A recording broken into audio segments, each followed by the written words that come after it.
So I think overall, I'm net midterm bearish, both on crypto as well as stocks. And again, the thing is, we just have to continue to remember that inflation is at a point and it's not down below 2% yet. So the Fed, if we do slip into a recession, which is what I think is going to happen, there's no way for us to get out of that recession, right? So that means that we're not going to print our way out like we have in the past, and therefore we're going to likely see further downside.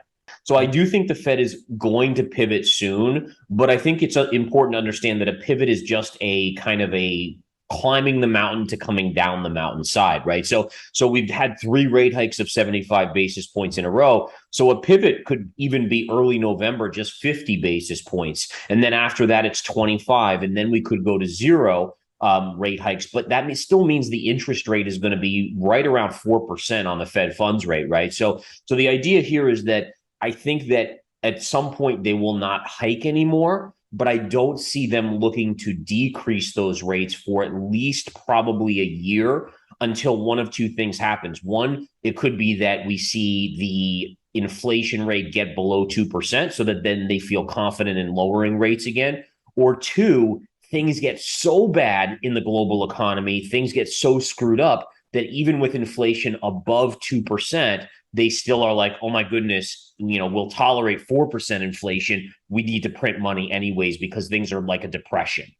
Monday and Tuesday of this week, we saw the biggest stock market 2-day move in since 1930 or something. I mean, it was a remarkably epic move, close to 6% on the S&P 500 in just 2 days. So that was the market. Basically, we got a very poor ISM number early in the week. We got the UN saying, hey, listen, we need to calm things down in central bank lands. Don't hike as much. I mean, so there's a lot of this. And we know, obviously, Bank of England kind of pivoted already last week. And so I think the market was sniffing out that type of scenario. Today, we got a little bit of a stronger private sector jobs number. And that, again, kind of makes people think, wait a minute, maybe they won't. So there's this battle going on where you're absolutely right. If the Fed does pivot, it's going to be a relief. Everyone's going to say, thank goodness we're on the downslope now. But again, it's hard to know exactly when that will happen. I do think it could be as early as November, though. I'm kind of in the camp of a 50 basis point in November, which I think the market is looking for. The market's looking for anything different than 75 at this point. Yeah. So I do think that's the case. I don't necessarily think it will revolve around politics as much as just the fact that, I mean, the Fed has done 375 basis points in a row. I mean, unless they're trying to push us into depression, they need to start toning it down a little bit and then wait a few months to see how's the economy doing. Because, again, we all know that interest rate hikes, historically, it takes about 3 to 6 months to filter into the economy. So you could argue that we've just started to see that first 75 basis point in the economy, but we haven't seen the other 275 basis points yet. And I think the Fed could be looked at as being very reckless here and almost reactionary in an emotional way, versus maybe being more measured and saying, let's wait and see how things come out in a few months. And then if we have to hike 75 again in 3 or 6 months, we do it, but don't overdo it and push us into a depression. And what's crazy is we're already obviously seeing it in the housing market. And so, I mean, yes, the jobs number, like the private sector number, wasn't too weak today. It was kind of right in line, but we're going to get the Friday non-farm payrolls, obviously, and we'll see how that turns out. But you have to say that the housing market, you could arguably saying, is kind of crashing right now with 30 years, I think around 7%. I mean, to talk about comparisons on the ability for people to afford houses 6 or 12 months ago versus now, it is insanely different versus that mortgage payment on a 30-year. Yeah, so short term, I continue to be on the focus of thinking that it is more on the near term bullish side. A couple things make me feel that way, and I can show my screen real quick here.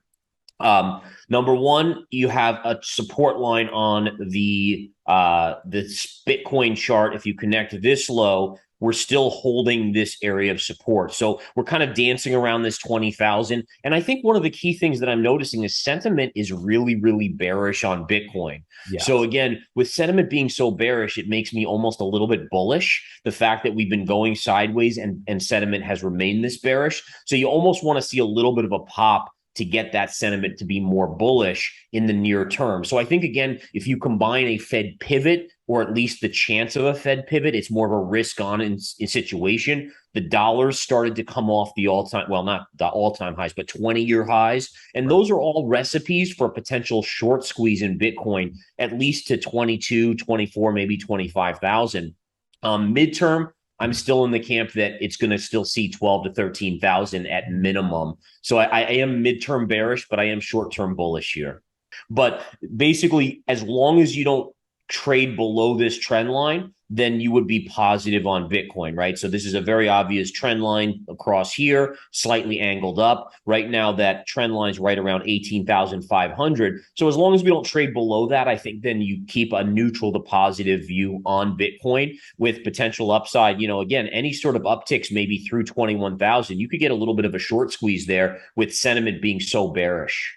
No, I think with Ethereum, same thing. And both charts have pulled back pretty substantially. I can bring up my Ethereum chart here. Basically, Ethereum's trading in a little bit of a wedge pattern, same kind of upsloping trend line, connecting the lows from June, then into July, and then obviously to September here. And basically, as long as you hold that line, I would think that you head up towards this 1,560, 75 range. And with the potential, same thing, to kind of have a short-lived squeeze outside, maybe as high as 1,800 or so. So again, I think in the near term, sentiment is kind of pushing me more towards bullish. As long as we hold these key trend lines, I think eventually you'll see some buyers come in, especially if the dollar can continue to weaken. And if we get a jobs number on Friday, which is weaker than expected, that would be very bullish for Bitcoin. If we start to see the CPI numbers coming down with inflation, very, very bullish. And I do think we're getting close to that. I mean, the jobs numbers have stayed so strong, but they are another lagging indicator. So the idea is, 3 months ago, we started to see the stock market coming down, maybe even before that, but jobs numbers were still strong, but they should start to catch up to the economic pictures, especially, I mean, you're like me, you pay attention to the financial markets. Almost every other day, there's another big company saying, hey, we're going to lay off 10% of our workforce. At some point, those jobs are going to start hitting the economy and not being picked up. Absolutely. And one of the interesting things to remember about China is that it's not suffering from the same high inflation that the US and Europe is suffering from. They only have about a 2.5% inflation rate there, mainly because a lot of the goods that they consume are just haven't seen the inflation that the goods we've consumed have seen. So I think that the lower the inflation in China, it leaves the door open for the government there to stimulate more. Now, we know their housing market is a mess, but I keep on thinking back, well, what happened in 2008, 2009 when the housing market in the US was a mess? Well, the Fed came out and printed gangbusters, and then we had one of the biggest runs in stock market history. So is it possible that they, with a low inflation rate, could do the same type of thing? So for me, it's picking and choosing with a few stocks very carefully, but then also looking to foreign markets to see where money is underinvested, where money could move to. And certainly China and some of the foreign markets are very underinvested.